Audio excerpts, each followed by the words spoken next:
제가 요즘 성경을 묵상하고 그 다음에 통독하고 큐티하면서 느끼는 것이요, 하나님은 굉장히 인격적인 분이라는 사실을 깨닫게 되었습니다. 인격적이라는 게 뭘까요? 기계가 아니라는 뜻이죠. 굉장히 인간적이면서 또 그러면서도 하나님이 가지고 계신 성품이 충만하시다는 그런 의미로 우리가 생각해 볼 수 있는 것이죠. 또 하나님께서는 감정이 있어요. 그러니까 하나님께서는 좋아하는 것이 있고 싫어하는 것이 있더라는 거예요.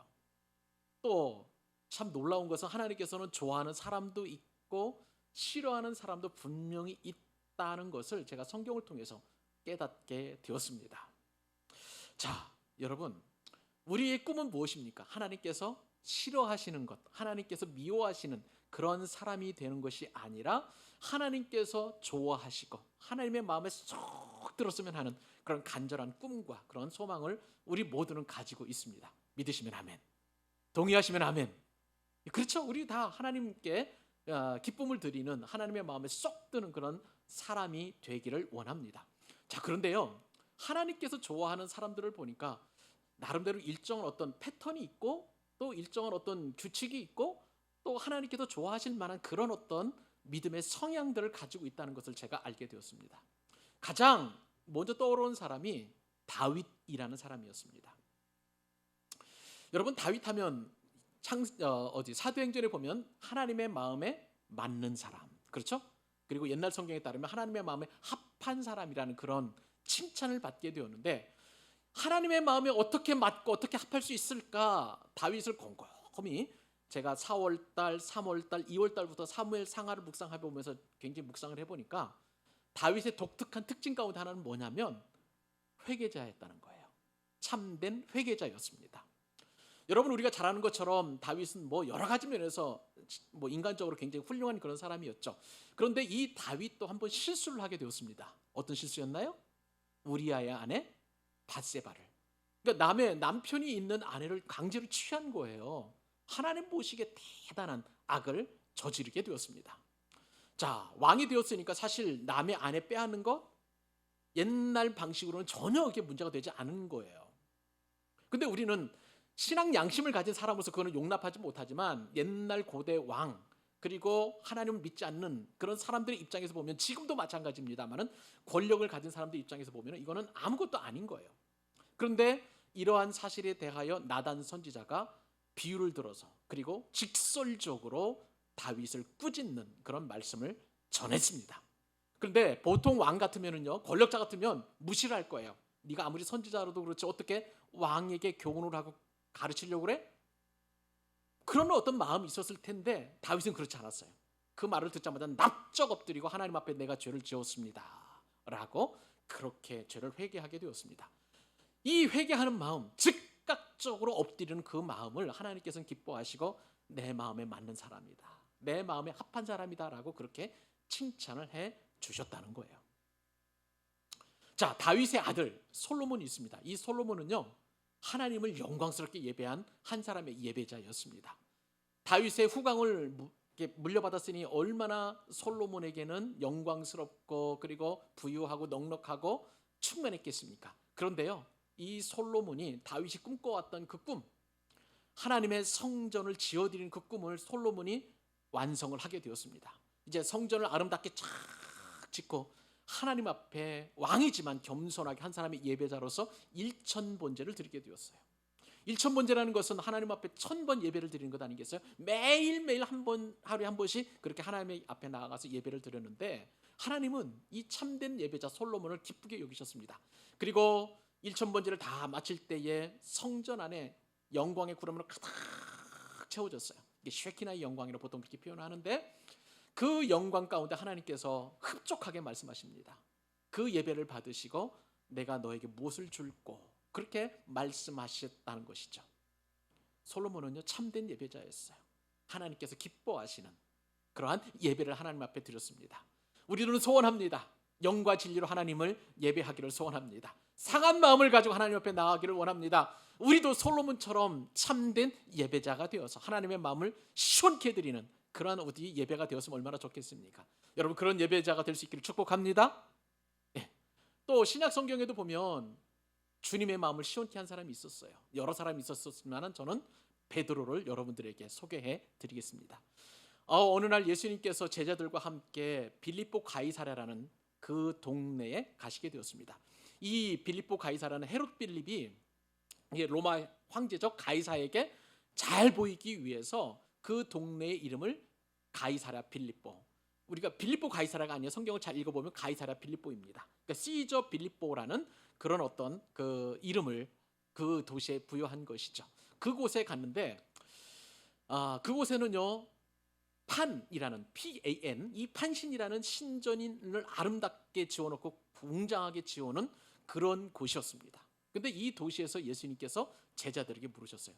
사람들이 나를 누구라 하느냐? 그렇게 물으니까 제자들이 대답합니다. 주님은요 어떤 사람이 얘기하기를 엘리야라고 합디다. 어떤 사람은 모세라고 합디다. 어떤 사람은 선지자나 예레미야 가운데 한 사람이라고 이렇게 얘기합디다 라고 그렇게 사람들의 이야기를 전했습니다. 자, 주님은요 사실 사람들의 그 반응과 대답이 궁금한 것이 아니었어요. 제자들에게 말씀하십니다. 그렇다면 너희는 나를 누구라 하느냐? 여러분, 베드로가 어떻게 대답했을까요? 주는 그리스도시요 살아계신 하나님의 아들이시니이다.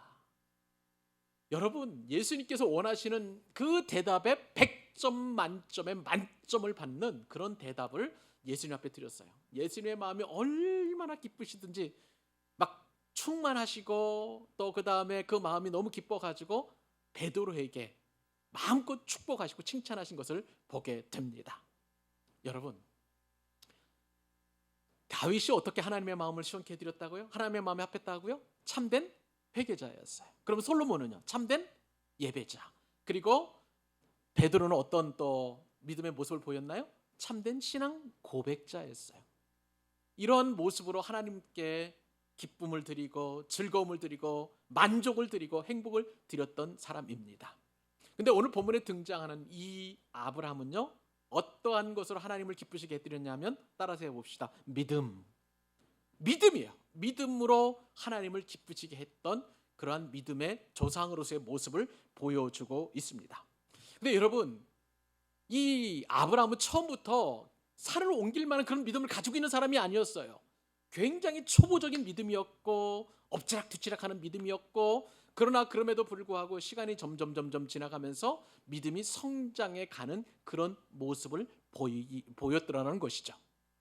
여기에 우리에게 좀 소망을 품을 수 있습니다. 우리의 믿음도 처음부터 믿음이 굳건하거나 강건하거나 크지 않았어요.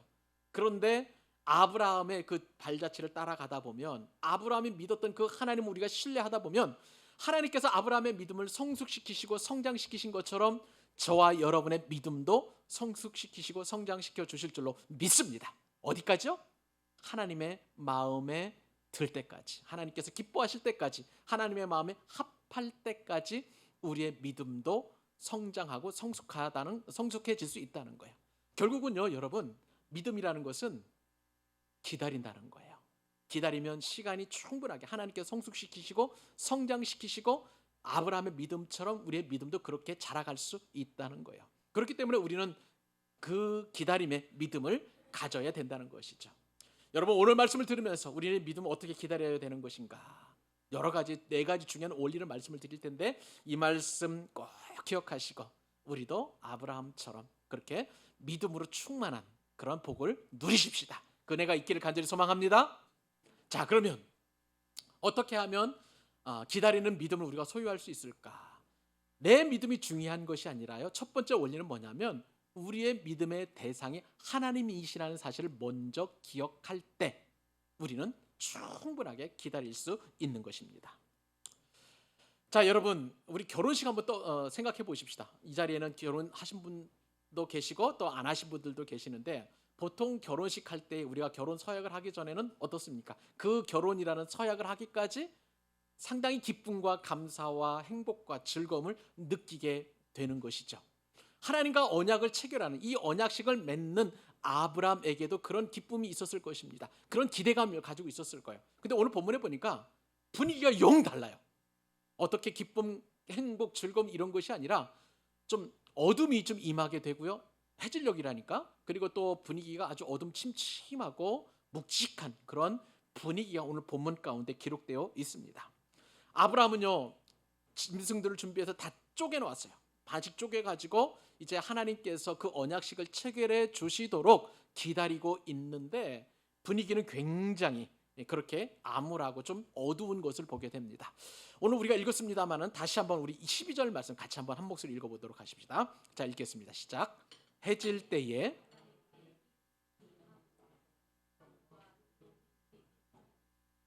예, 그렇습니다.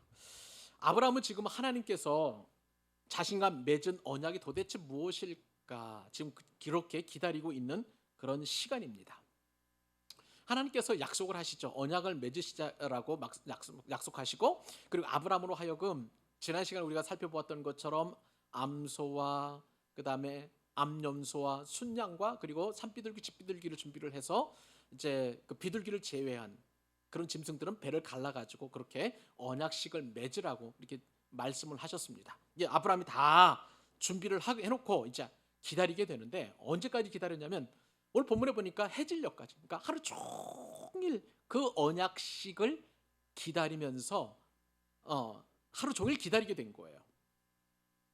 자, 그런데 문제가 생겼죠. 지난 시간에 우리가 살펴보았던 것처럼 그 제단 위에 어떤 일이 생기냐면 솔개가 계속 날아가 다니면서 아브라함이 준비해 놓은 이 재물을 먹으려고 호시탐탐 노리고 있었다는 거예요. 그러니까 아브라함은 이 솔개를 쫓느라 정신이 하나도 없었을 것입니다. 자, 그리고 만약에 이 준비해 놓은 짐승이 없어지게 되면 하나님과의 이 언약식은 깨지게 될 거예요. 하나님께서 이미 이제 그렇게 준비해 놓으셨다고 말씀하셨는데, 이 짐승이 이제 이 상태에서 이제 사라지게 되면 언약식은 제대로 체결이 되지 않을 것입니다. 그러므로 아브라함은 그것을 염두에 두면서 계속 솔개를 쫓으면서 하루 종일 그렇게 언약식이 체결되기만을 기다렸던 것입니다. 여러분, 여기서 우리는 믿음의 중요한 원리를 한 가지 발견하게 됩니다. 믿음은요, 하나님의 때를 기다리는 것입니다. 여러분 따라서 해보실래요? 믿음은 하나님의 때를 기다리는 것이다. 많은 사람들이 여기서 무너져요. 우리가 믿음을 갖고 있는 것처럼 여겨지지만 기다리지 못해서, 인내하지 못해서, 하나님의 때를 기다리거나 인내하지 못해서 우리는 늘 좌절하고 실패하고 넘어지고 낙심하게 되는 아주 그러한 믿음의 실패를 경험할 때가 많이 있다는 거예요. 우리가 암송하잖아. 내가 반드시 너에게 복주고 복주리라. 내가 너를 번성하게 하리라. 그런데 우리가 기다리지 못하는 것은, 우리가 기적을 경험하지 못하는 것은 믿음을 있다 하면서도 이렇게 기다리지 못하기 때문이라는 거예요. 아브라함은요, 피곤해도 그렇게 하나님의 때를 기다렸습니다. 대신 우리가 관심을 갖는 게 뭐예요? 때를 기다리지 못하는 우리가 관심을 갖는 것은 믿음의 크기나 혹은 믿음의 세기예요. 여러분 한번 생각을 해보세요. 우리가 믿음이 크면, 아니면 믿음이 세면 우리는 하나님을 잘 믿을 것이라고 그렇게 오해하고 있습니다. 내가 믿음이 작으면은요, 우리는 믿습니다 하면서 그냥 없는 믿음을 억지로라도 끄집어 올리려고 얼마나 노력하는지 몰라요. 그런데 하나님에게는 이런 믿음의 크기와 세기, 여러분 하나님 입장에서 보면 우리의 믿음의 크기, 아무리 크다 한들, 우리의 믿음에 센다고 한들, 아무리 센 믿음을 가지고 있다 한들 얼마나 크고 얼마나 세겠습니까? 하나님 보기에는 이것은 다 미미한 것에 불과해요. 여러분, 믿음의 크기와 세기가 중요하지 않다는 것을 제가 존경하는 신학자가 있어요. D.A. 칼슨이라고 아주 유명한 미국의 신학자인데, 그분이 이런 말을 합니다. 그분의 책에 이런 내용이 기록되어 있어요. 여러분, 출애굽 시기에 여러분 잘 아시죠? 하나님께서 어떻게 말씀하십니까? 애굽을 땅을 나올 때에 문설주에다가 양의 피를 바르면 그 문설주에 바른 그 피를 보시고 하나님께서 건너뛴다는 거예요. 그래서 너물유 너물월, 그래서 6월절이 그때부터 시작이 되는 것 아니겠습니까? 이제 그렇게 이제 하나님께서 이스라엘 백성들에게 말씀하셨습니다. 그런데 D.A. 칼슨이 얘기하는 것이 그때 당시 두 사람이 있었다는 거예요. 자, 믿음이 전혀 없고 약간 믿음이 있는 권불신이라는 그런 성도가 있었다고 합니다. 이스라엘 백성들이 있었다는 거예요. 이 권불신이라는 이스라엘 백성은요, 이제 정말 그에게는 큰 믿음이 없었어요. 그냥 하나님께서 말씀하신 대로, 그냥 모세를 통해서 말씀하신 대로 문지방에 피를 바르라니까 그 마음 가운데 이런 의심이 있을 수 있어요. 이 피를 바른다고 해서 무슨 일이 일어날 수 있어? 내가 과연 뭐 죽지 않을 수 있어? 뭐 그렇게 불신하면서 그렇게 피를 문설주에다 바를 수 있었을 거예요. 대신 또 한 사람 백미듬이라는 그런 성도가 있을 수도 있을 것입니다. 그 백미듬은요, 모세가 하나님을 통해서 들려주시는 그 말씀은 반드시 하나님의 뜻이 이루어질 거야 하면서 큰 믿음을 가지고 문설주에 발랐습니다. 자, 여러분, 그날 밤에 하나님께서 이제 애굽 온 지역을 돌아다니시면서 이제 애굽에 있는 모든 장자들을, 짐승이나 사람이나 할 것 없이 다 죽이는데, 자, 그렇다면 여러분, 이 권불신이나 아니면 백미듬에 있는 성도들도 분명히 이제 심판하러 돌아다녔을 텐데, 그 두 사람은 어떻게 되겠습니까? 두 사람 가운데 믿음이 적은 권불신은 구원받지 못했을까요? 여러분 어떻게 생각하세요? 아니에요. 구원받았습니다. 왜냐하면 문설주, 하나님의 말씀에 따라서 문설주에 양의 피를 발랐기 때문에 그래요. 당연히 백미듬이라는 그런 이스라엘 백성도 구원받았을 것입니다. 그러니까 여러분, 이 믿음이라는 것은 인간 편에서 크다 작다라고 판단할 수 있을 뿐이지, 하나님께서는 어떤 믿음이든지 동일하게 귀하게 여기시고 또한 그 믿음으로 인하여 복을 주신다는 사실을 D.A. 칼슨이라는 그런 신학자는 그렇게 이야기하고 있는 것이죠. 여러분, 여기서 우리는 굉장히 중요한 믿음의 진리를 한 가지 얻을 수 있습니다. 믿음은 크기가 아닙니다. 믿음은 세기가 아닙니다. 우리의 믿음의 대상이 하나님이라는 것이 너무나 중요한 거예요. 믿으시면 아멘. 맞아요. 우리의 믿음의 대상이 돈이 아니에요. 우리의 믿음의 대상이 내 젊음도 아니에요. 우리의 믿음의 대상이 내가 의지하는 어떤 사람도 아니라 온 우주를 창조하시고 만세전부터 나를 구원하시려는 하나님이시라는 그 사실이 너무나 소중하고, 그것이 우리의 믿음의 참된 의미인 줄 믿습니다. 믿음의 대상은 하나님이시에요. 우리의 믿음의 대상은, 내가 아무리 큰 믿음을 가지고 있고 내가 아무리 큰 믿음의 세기가 크다고 할지라도 그 우리의 믿음의 참된 대상이 하나님이 아니라 저 산에 있는 돌무더기나 아니면은 어떤 어디 누가 영험하다라는 어떤 반석이나 돌이나 이런 것에 의미가 있지 않는 것이에요. 거기서 아무리 빌고 거기에 아무리 의지해도 우리는 구원에 이룰 수 없다는 것입니다. 아브라함이 잘하는 것은요, 그를 구원할 자, 그와 언약을 맺으실 그분이 바로 하나님이시라는 사실을 아브라함이 알고 있었다는 거예요. 그래서 하나님께서는 그 아브라함의 믿음을 귀하게 여기신 것입니다. 여러분, 우리는 여기서 아브라함처럼 우리의 믿음의 대상이 하나님이시라면 우리는 얼마든지 믿게 될 줄로 믿습니다. 우리는 얼마든지 기다릴 수 있는 그런 믿음을 소유한 줄로 믿습니다. 여러분의 믿는 믿음의 대상이 누구세요? 하나님 맞습니까? 우리를 구원하신 예수님 맞습니까? 우리와 함께 하시는 성령님 맞나요? 그 하나님이 바로 우리의 믿음의 대상이라면 아브라함처럼 우리는 얼마든지 기다릴 수 있다는 거예요. 사랑하는 여러분, 우리의 믿음은 하나님께 있습니다. 우리의 믿음의 대상은 하나님이십니다. 그러므로 우리는 기다릴 수 있는 거예요. 우리의 믿음이 하나님이시라는 사실을 굳게 믿고 끝까지 기다리시는 믿음의 대가들 되실 수 있기를 우리 주님의 이름으로 축복합니다. 자, 그러면 두 번째 원리 한번 살펴보십시다. 믿음의 대상이 하나님이시라는 것이 우리가 믿음으로 기다릴 수 있다는 그런 중요한 근거가 된다고 말씀을 드렸고요. 두 번째 원리는 우리가 기다리는 믿음은 어떤 것이냐면 하나님의 비밀을 맡은 자로서 끝까지 충성할 수 있다는 거예요. 이것이 기다림의 믿음의 굉장히 중요한 특징 가운데 하나입니다. 여러분, 오늘 본문 다시 한번 보십시다. 깊이 잠이 들어서요, 아브라함은. 그런데 그 아브라함이 잠이 들었는데 이 잠든 아브라함에게 임한 것은 뭐냐면 큰 흑암이에요. 그리고 두려움이 아브라함에 임하게 된 것을 보게 됩니다. 그리고 하나님께서는요, 아브라함에게 앞으로 일어날 큰 일을 아브라함에게 말씀하여 주십니다. 오늘 13절로 15절까지 우리 석절 말씀 같이 한번 또 읽어보십시다. 자, 읽겠습니다. 여호와께서 아브라함에게 이르시되 너는 반드시 알라. 내 자손이 이방에서 객이 되어 그들을 섬기겠고 그들은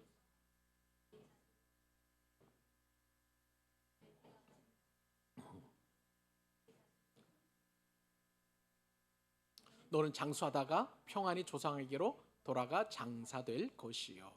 아멘. 여러분, 이 내용은 어떤 내용이에요? 출애굽 사건이라는 거 여러분 어렵지 않게 짐작할 수 있으시죠? 근데 하나님께서는 그 출애굽 사건을 반드시 알라라고 그렇게 말씀하십니다. 이 말씀은 주전 2018년경 이제 애굽에 압제당하는 애굽에서 나올 그 이스라엘 백성들, 쉽게 말하면 아브라함의 자손들이죠. 아브라함의 후손들이죠. 그 사건을 하나님께서 반드시 그렇게 알라고 지금 말씀하고 계시는 것입니다. 아브라함이 알아야 합니다. 그리고 아브라함의 자손도 분명히 알아야 하는데, 그것은 너의 자손들이 저 이방 땅에서 400년 동안 고생을 하다가 그리고 난 이후에 가나안 땅으로 들어갈 수 있다라고 말씀해 주시는 것입니다. 애굽에서 객이 된다는 것이죠. 애굽에서 400년 동안 종살이 된다는 사실을, 그리고 나서 내가 너에게 약속한 그 땅을 그들에게 주리라고 한 것을 반드시 알라, 정령이 알라, 그렇게 하나님께서 말씀하고 계시는 것입니다. 여러분, 구약 성경을 우리 한번 생각을 해보십시다. 구약 성경을 우리가 생각을 해보면 이렇게 표현할 수 있어요. 히브리 민족과 가나안 민족 사이의 끊임없는 전쟁 역사, 그건 세속적인 그런 관점으로 볼 때에 구약 성경을 그렇게 볼 수 있습니다. 물론 우리는 영적으로 볼 때에 하나님의 구원하시는 구원의 역사로, 구속사로 그렇게 볼 수 있습니다만은 일반 사람들은, 성경을 조금 지식적으로 아는 사람들은 그렇게 구분하는 것이죠.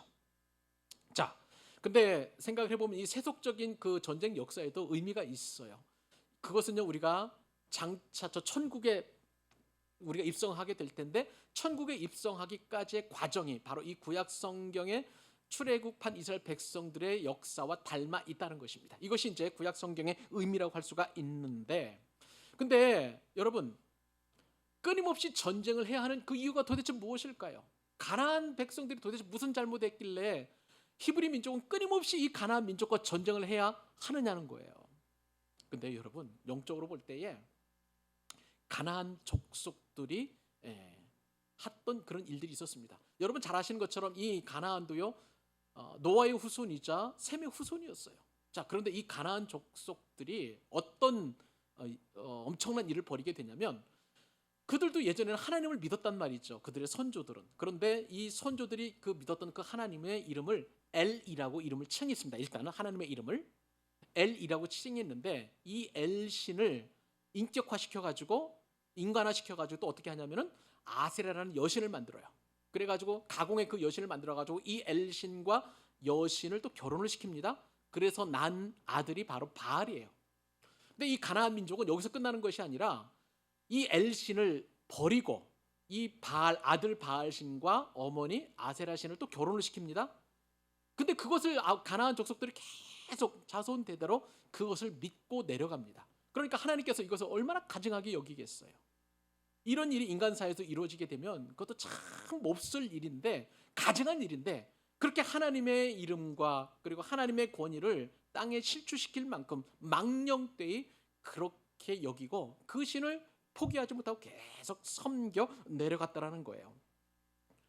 그런데 그렇기 때문에 하나님께서는 이 가나안 민족을 마땅히 멸망시켜야 되는데, 오늘 본문에 보니까 여러분, 하나님께서는 이 가나안의 징계를 유보하시겠다, 그렇게 말씀하고 계십니다. 자, 이게 무슨 말일까요?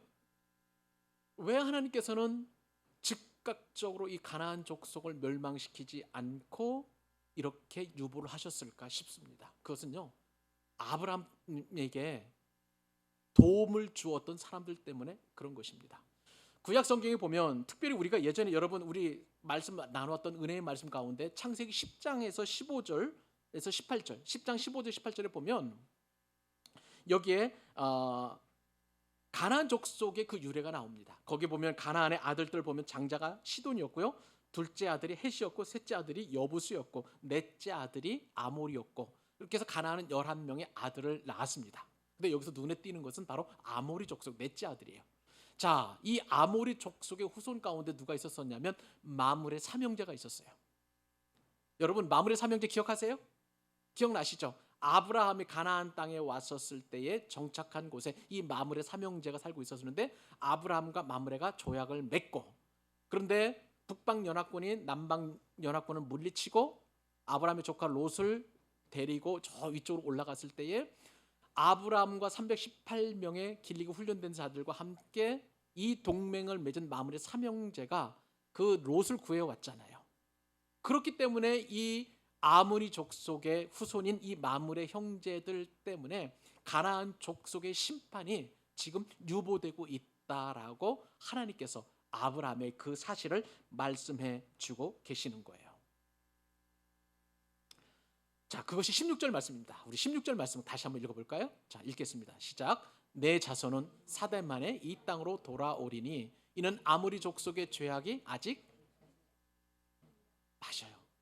이렇게 아브라함을 돕는 하나님의 사람을 돕는 그런 족속이 있었기 때문에 이 마므레 형제의 헌신으로 인하여 아모리 족속의 그 죄악이 아직 가득 차지 않았다. 심판 때까지 아직 남아 있다라고 그렇게 하나님은 말씀하고 계시는 것입니다. 여러분, 여기서 우리는요, 하나님의 음성을 어떻게 들을 수 있는지를 우리가 생각해 볼 수 있습니다. 하나님께서는 참 믿음을 가진 아브라함에게 앞으로 일어날 일을 말씀해 주신다는 거예요. 아브라함은요, 하나님께서 모든 비밀한 것들을 다 말씀하신 그러한 유일한 사람이었습니다. 여러분, 우리가 앞으로 살펴보겠습니다만은 창세기 18장 17절에 보면 하나님께서 어떻게 말씀하시냐면 내가 하려는 것을 아브라함에게 숨기겠느냐. 하나님의 벗으로 삼고 아브라함에게는 하나님의 비밀을 낱낱이 속속들이 그렇게 모든 것을 말씀해 주셨다라고 성경에 그렇게 기록되어 있는 거예요.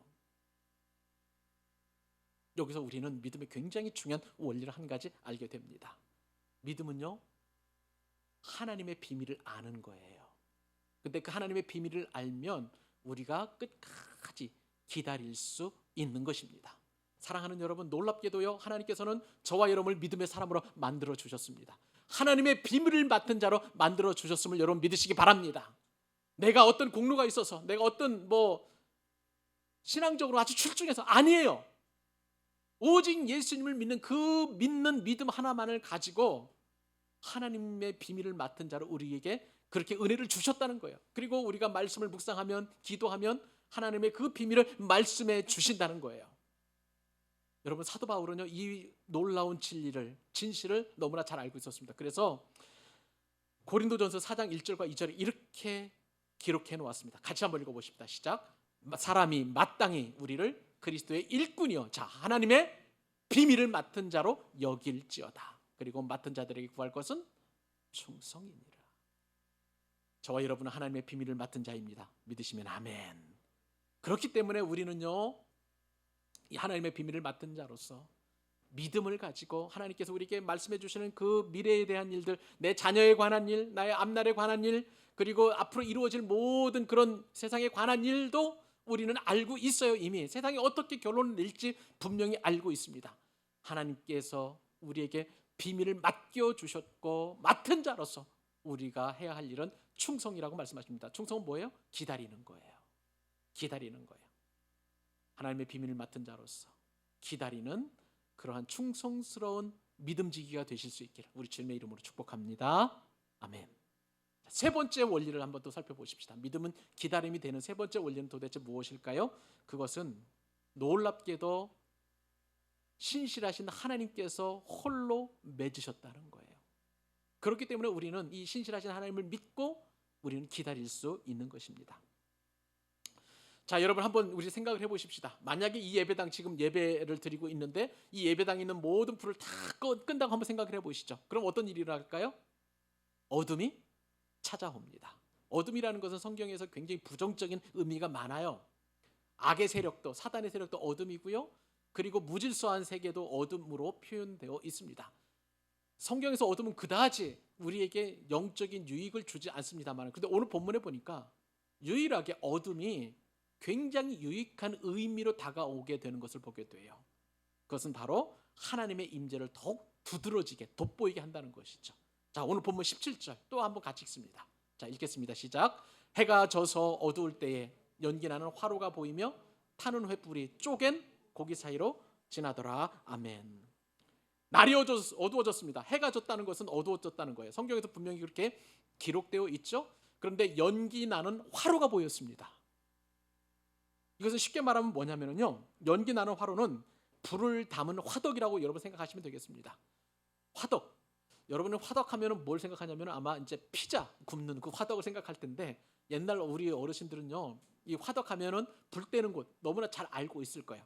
근데 그 불 때는 그 화덕 안에 불이 활활활 타오르고 있는데, 그런데 오늘 본문에 보니까 이 화덕 안에는 활활 타는 그 불 가운데서 타는 횃불이 하나가, 불 하나가 확 튀어나온 거예요. 튀어나와서 그 횃불이 쪼갠 고기 사이로 쑥 지나가는 것을 아브라함이 그것을 보게 되었습니다. 여기서 여러분, 타는 횃불이 뭐냐면요, 성경에서 횃불 하면 하나님의 임재를 상징하는 것입니다.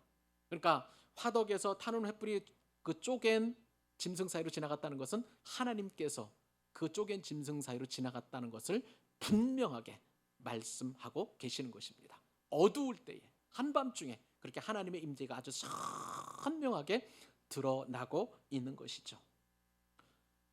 여러분, 아브라함 당시에 언약을 맺을 때는요, 지난 시간에 잠깐 말씀을 드렸습니다만 굉장히 중요한 의식을 치르게 됩니다.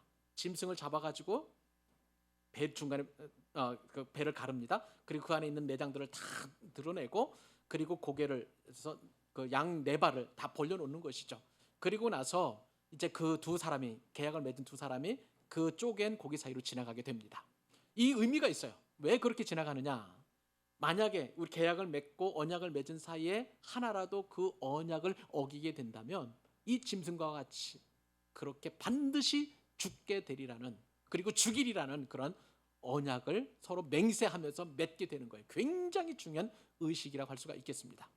자, 그러면 여러분, 이렇게 쪼개진 짐승 사이로 누가 지나가야 되냐면, 지금 아브라함과 하나님께서 언약을 맺고 계시는 거예요. 자, 하나님이 지나가셨습니다. 그런 다음에 누가 지나가야 돼요?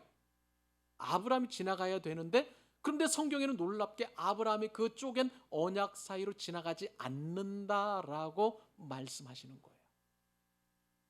자, 그러면 여러분, 여기서 중요한 계약의 결함이 생기게 됩니다. 언약의 당사자끼리 이 쪼갠 고기 사이로 지나가야 된다. 하나님은 지나갔어요. 그런데 아브라함은 지나가지 않았습니다.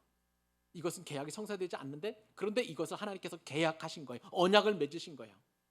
즉 뭐냐면요, 하나님께서는 아브라함에게 언약의 당사자이지만 그 언약의 중요한 책임을 맡기지 아니하고 이 모든 언약을 하나님께서 스스로 다 감당하시겠다라고 그렇게 작정하시고, 하나님 홀로 지나가셨지만 아브라함도 지나가는 것을 여기시고 그렇게 확실하게 지켜주신다는 그러한 약속을 말씀하시는 것입니다.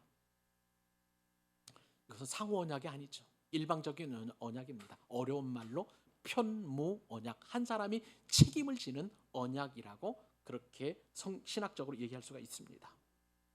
여러분, 아브라함은요, 하나님으로부터 편무 언약을 지정받았습니다. 이것만 해도 아브라함에게는 엄청난 축복이에요. 그리고 아브라함 자손들에게도 놀라운 은혜가 임했습니다.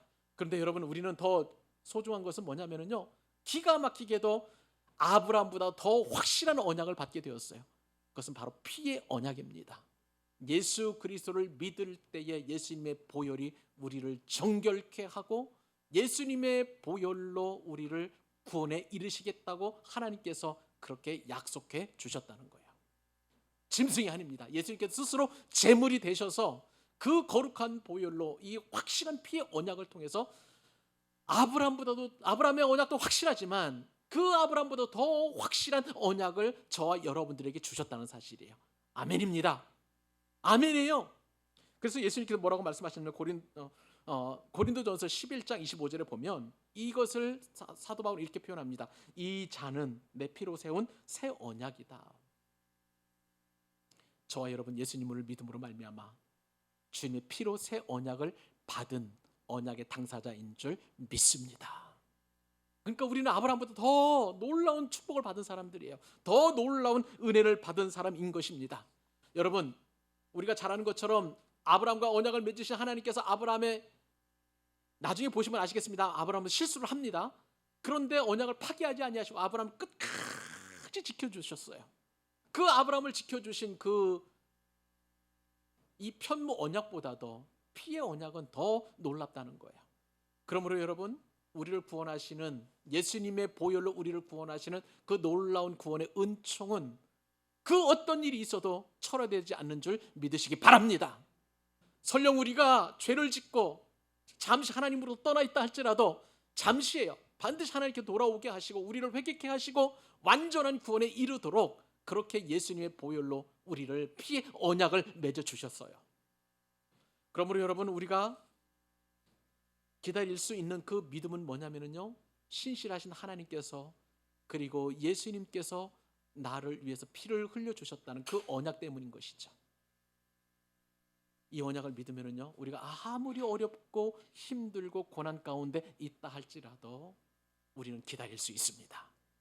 구원의 완성을, 그리고 믿음의 완성을 우리는 넉넉히 기다리게 될 줄로 믿습니다. 그 은혜와 축복을 받는 저와 여러분 되실 수 있기를 우리 주님의 이름으로 축복합니다. 네, 마지막으로 이제 결론을 맺어 보십시다. 기다리는 믿음이라는 것은 도대체 무엇일까? 우리가 그 믿음을 가지고 기다리되 언제까지 기다려야 될까요? 네 번째 원리는 끝까지예요. 같이 한번 읽어보십시다. 끝까지 기다리는 믿음을 가져라. 맞아요, 여러분. 중간에 포기하지 말고 끝까지 기다릴 수 있기를 바랍니다. 이것은 뭐냐면요, 모든 일에는 하나님의 때가 있다는 말과 같습니다. 아브라함에게 축복하셨죠. 15절에 보니까 아브라함에게 너는 장수하다가 평안히 조상에게로 돌아가리라 이렇게 축복하신 이후에 이제 아브라함의 자손들에 대한 약속을 해주시는 거예요. 400년 동안 애굽 땅에 있다가 이제 그 가나안 땅으로 이제 돌아가게 될 것이라고 말씀해 주시는데, 그런데 그때는 이제 앞으로 이루어질 일이고 지금은 아브라함이 무엇을 할 때냐? 하나님과 언약을 세울 때라고 그렇게 말씀하십니다. 자, 우리 18절로 21절 마지막 우리 4절 같이 한번 또 읽습니다. 자, 시작. 그날에 아브라함과 더불어 언약을 세워 이르시되 내가 이 땅을 애굽 강에서부터 그 큰 강 유브라데까지 내 자손에게 주노니 곧 겐 족속과 그니스 족속과 간몬 족속과 헷 족속과 브리스 족속과 르바 족속과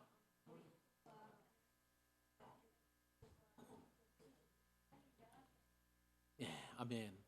여러분, 계약의 내용도 중요하지만 이 내용만큼이나 중요한 것은 뭐냐면요, 계약할 시점이에요. 자, 계약의 내용을 우리가 이제 여러분 집 거래 한번 해보셨죠? 부동산 얻을 때 여러분 어떻게 했습니까? 계약서를 쓰잖아요. 내용 꼼꼼히 확인하잖아요. 자, 그런데 그 계약의 시작은 언제부터입니까? 여러분들이 직접 서명할 때예요. 그때부터 시작이 되는 거예요. 맞죠? 보통 그렇습니다. 아브라함은요, 하나님과 계약을 이렇게 해서 맺게 되었습니다. 앞으로 이제 내 자손은 이제 400년이 지난 이방 땅 애굽에서 이제 고생을 하다가 400년 지난 다음에 이제 가나안 땅에 들어가서 살게 되리라는 그런 약속의 말씀도 이렇게 앞으로 이루어질도 이렇게 받게 되었습니다. 이제 계약의 내용이었어요. 자, 그런데 그러면서 이제 하나님께서 이제 홀로 지나가시면서 확실하게 그 언약을 이제 인치신 거죠. 자, 그런데 그 언약은 언제부터 시작되느냐? 오늘 본문에 보니까 그날이에요. 그날은 언제입니까?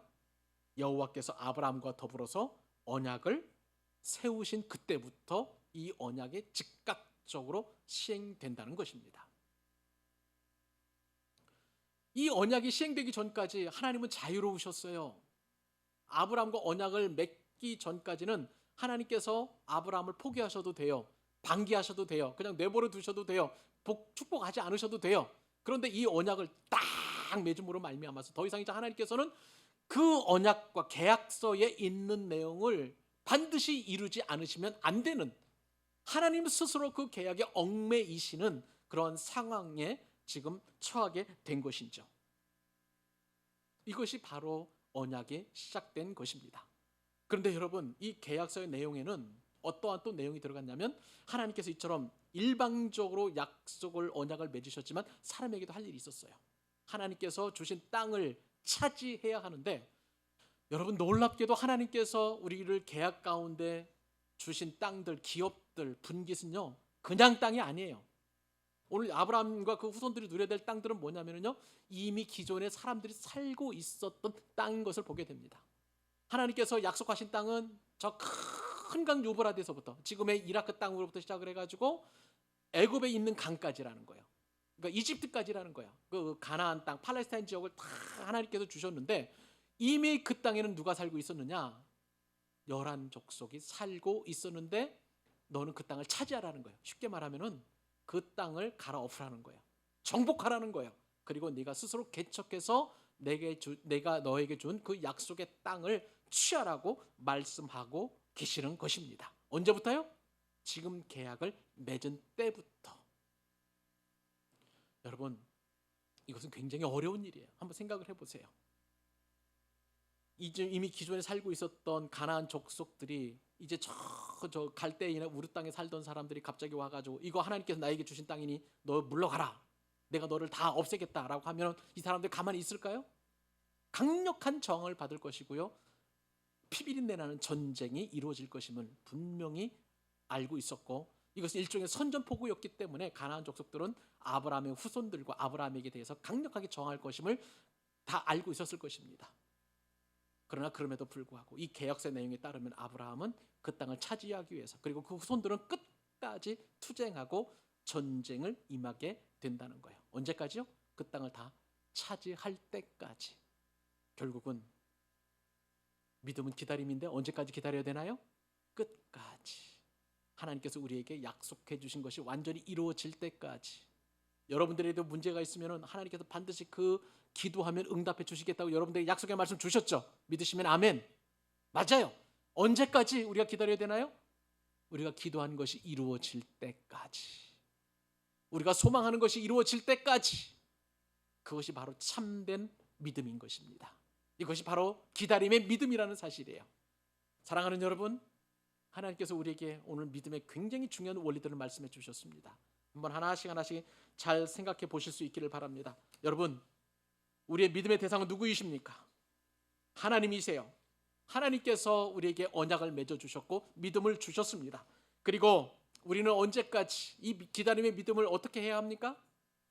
끝까지 충성하면서 하나님의 비밀 맡은 자로서 끝까지 충성하라고 말씀하셨고요.